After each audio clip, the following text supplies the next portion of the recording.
Today's video is probably going to be a chatty get rid of sort of video. I've had this on really comfortable, and it was just nice to put something nice on. I think I've got, although they're comfy and I just feel, good in them, but they're that faded or old. You have your favourites, don't you? And I'm trying to get away from that and wear other pieces. I've said this a number of times, that saying, you wear 80%, sorry, 20% of your wardrobe 80% of the time. Get it right. And I think that's true, although I do not put clothing away seasonal. I know in other countries they probably do because they have vast changes in weather patterns.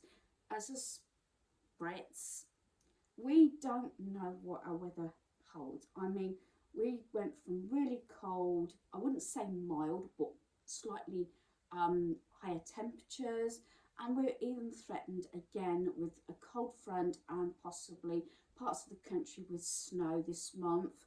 And so I've always said this, I never pack any of my seasonal clothing away. I have two wardrobes, always have done.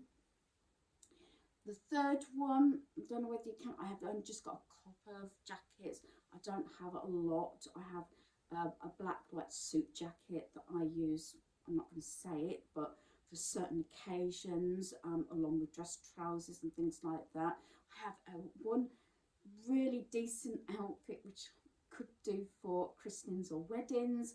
I'm not one of those people that necessarily go out and buy a new outfit for special occasions, except I was actually press ganged it to buy a fair few years ago a complete new outfit for my eldest son's wedding, which it was an autumn wedding, but that's beside the point. And I did buy a whole new outfit for that, which I bought pieces because I had like I wouldn't call it necessarily a trouser set, it was a jacket, a lovely silk shirt, I had dress trousers, and then I had a slight heeled boot. I don't tend to wear shoes, although I did buy a pair of shoes that were Clark's from the charity shop for £2, which I've shared. But all those pieces could be used with a skirt. Well, I have got a few skirts, although I don't tend to wear them. Should get rid of them, but it's not something that I'd go out and buy again. So the ones that I have got, I do wear, but not very frequently, if that makes sense, because I like to wear trainers. I like to have my feet covered. That's why I have got a pair of sandals. I only usually wear them if like I'm on holiday in the summer, or say in the car and I've got to do much walking, because I have to protect my feet being diabetic. And that's why I like enclosed normally trainers. But these ankle boots I can wear any time. You could wear them even with a longish skirt, which I've got a longish wooden skirt with thick tights and these ankle boots. That wouldn't look a mess, if you know what I mean. So when I'm buying items, even for this wedding years ago, I actually thought, now can I repurpose these pieces? That's how I'm like, because although dare I say casual to borderline smart, to me, I think this is quite smart. You could dress this, I've got jeggings on, I could dress these with dress trousers and jacket. That's how I felt, and I'd pay just £1 for this. I can't remember the make. I did pick up Next and Marks and Spencer's, so yeah, so decent cut tops as well. And this is when my charity shop was having that sale. So that's how I look at it. I mostly go for, I would say, casual wear. Looking at, I know I have been looking just recently, some of the, I can't remember the last time I wore a dress. I was looking at dresses, and a couple of the ladies that I know that work there go mad on these dresses and everything. And I know we're all sizes and wakes of life and everything, but I don't know. Because I'm short, I think that's the trouble. These ladies were slightly taller than me, maybe a bit taller than me, and they could carry a dress off. I'm quite short. I'm only 5 foot. So if I was to buy something that, it would have to be something like a shorter dress. So it probably would look longer on me, if that makes sense. But I haven't felt comfortable in a dress in years. So the set that I keep for christenings and weddings is actually a skirt, and the top almost looks like a jacket. Again, it can be split up, and I could have the skirt with the different tops, so I can do that.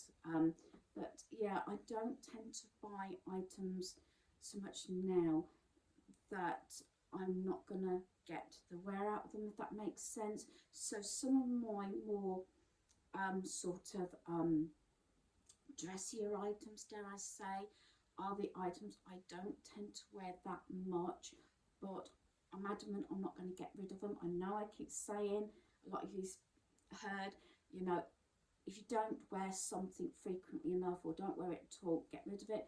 But I was speaking to somebody at the charity shop. I got this one top, I don't know, it must be 15 odd years old. It looks brand new. I usually wear it at Christmas time if I went out for used to be work still or something like that. It's a velvety like animal print type shirt, and I love that to bits, and I wear that with just a pair of dress trousers and maybe an ankle boot, something like that, because it used to be always winter that go on these things. I do tend to wear maybe shorts more than a skirt when the weather gets really warmer, and I probably go for more, I've got jean shorts, but I tend to go more for, depends how hot it is and whether it's walking around, say, a little village or port or harbour or whatever when we're on holiday, or on the beach. That makes a difference to what sort of attire I tend to wear and what shorts and top, because obviously if I'm going on the beach, I don't want something I'm gonna really, that's sort of silky like this where I'm gonna sweat. I'd wear like a t-shirt, sun hat and a trainer, and then obviously depending on how hot, because we've had it hot where even the sun's been hot, more than say if I was walking around, and I would wear a 3/4 maybe jean shorts with a top, because I have to watch, not so much the last few years because I've learnt, but very often I really have to cover my shoulders up and make sure I keep applying suntan cream and things like that. I know this was a sort of getting rid of video, but I did say it's going to be a chatty one, and some of my views might be similar to yours. I mean, I went through years with my other job before I had my family, before I had the care work. I worked for a building society, and we went through 2 stages. It was up to the individual. We did have a uniform, and you also had to wear decent clothing. It meant you pretty much leeway with a lot of business things. So things like no jeans, no really short attire, things like no slogan t-shirts, things like that. They did prefer the gents to obviously wear decent slacks and at least a shirt, and majority of the time they were told to keep a tie, say, in their drawer or something. Not necessarily a suit jacket, but a tie. The ladies probably had a little bit more free range with no shorts, could wear skirts, slacks, not trainers. It used to be different when we used to go in a weekend, so on a Saturday, which I did when we first got married, because after our honeymoon and everything, we needed a lot for our home, so we were working 6 days a week. Saturday mornings, because we weren't in the public eye, this was at head office, so we didn't have to sort of have the strict dress code. We could wear casual, so it could be jeans, it could be trainers, because we weren't in the public eye. The only reason they wanted people to be, you know, sort of fairly smartly dressed, because in case you were called down to speak to a customer, or somebody's coming in from another organisation, another branch, something like that. And often, this was before I lost all my confidence. I used to actually deal with the public on the phone and face to face. I'm not going to go into it because there was a couple of scary moments during the job, and at one stage I had to have a quite not security, well, security hovered, but I did have a gentleman escort with me because the person I was meeting was aggressive, and I was pregnant at the time. So that was, I had a bit of backup, and I was prepared to do it, but the higher manager said no. Although I could lead the meeting and everything, I ended up having a security guard outside the door, and I had a male, quite a hefty male, you know, sitting on the meeting as well. I can't believe that was a different wake of life for me, a different point of my life. And even though I had nerves and everything, especially meeting customers, you never know what you're gonna get. I must admit, I was more confident then than I am now, and going through the years, I think I've had some situations in my life that have knocked me for six, and some people that I feel have contributed to my anxiety and things like that, and situations. But as the years gone by, obviously had been a little bit period of time off work to have my two boys. But as soon as, I think my youngest was about 5, as soon as he started school full time, I had an evening and weekend job, so I was always there if they were off sick or whatever. And before I started back to work at that stage, I had to wait till my then husband was working in town and not working away. Even when our kids were little, he very often worked away with his job. So I think, I don't know when it hit. I've always been a nervous person. I think possibly, I'm just trying to think, it hit in one of my last jobs really badly. So maybe 15 years ago it started, and I actually had to see someone on a regular basis through my surgery. I never missed a day off work. I never went off sick with it, although I did have to put things in place to get me through, or even to get through the door. And I must admit, I'm going to admit on camera here, I'm not going to try and get emotional, but my life has been, my sort of essence, dare I say, it's really been knocked for six. And I do appreciate all the support my subscribers have given me, because if I didn't have this YouTube channel, I'm going to get emotional here, if I didn't have this channel, I could quietly, safely say I would be in bed, or I'd be sitting in front of the TV and I wouldn't be doing anything.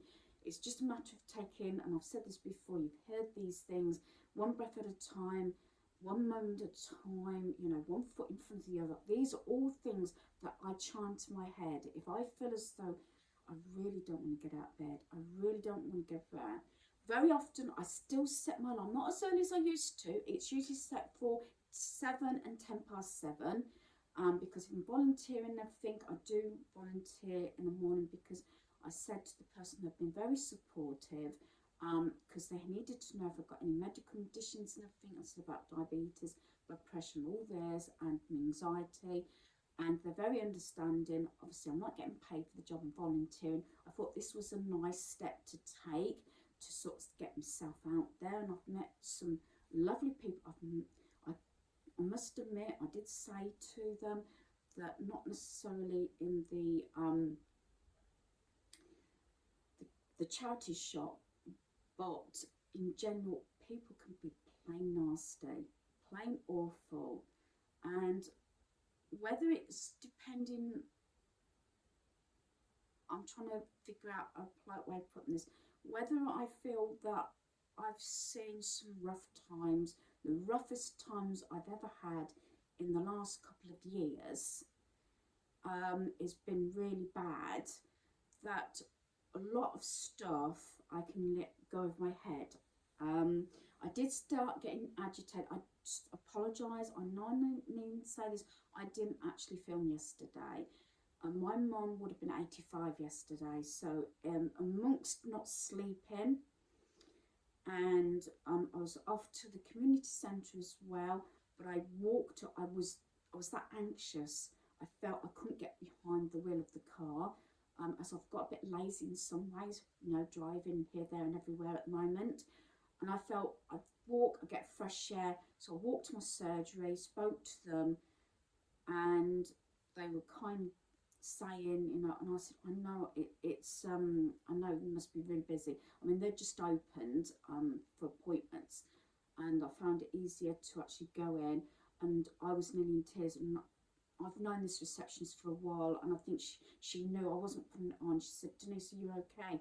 And I said, I'm not trying to put it on, but I'm in a real bad spot today. And I explained it was the anniversary of my mum's death as well. She would have been 85, and it was her birthday and everything. But things were quite bad. Not sleeping. It's a combination of anxiety, not sleeping, feel as though everything was coming at me, although I've still managed to get out of bed. Might be very sluggish and thinking, another day. But I still did my basics, probably watched a little bit more TV than I should have done a couple of days. But a couple of days, Fridays and Sundays, is because obviously still sorting my son out. My son is trying to sort my home out and moving things around and everything. And I will give you a sort of, I keep repeating myself again, a full home tour, and I'm also going to do a full organisation tour of my home. Some rooms might not make a lot of difference to you. You might not see any changes. I'm changing things up, having a fresh sort of, trying to have a fresh sort of start. I did have not an acquaintance for the evening, but I feel still tired. I think it's all got caught up to me, and I need to catch up on that. So I'm going to have to leave it here because my phone is going to click off, and I do apologise. This is going to be part 1. Part 2, I'll definitely get on with what's leaving my home. So yeah, I'll charge my phone back up so I can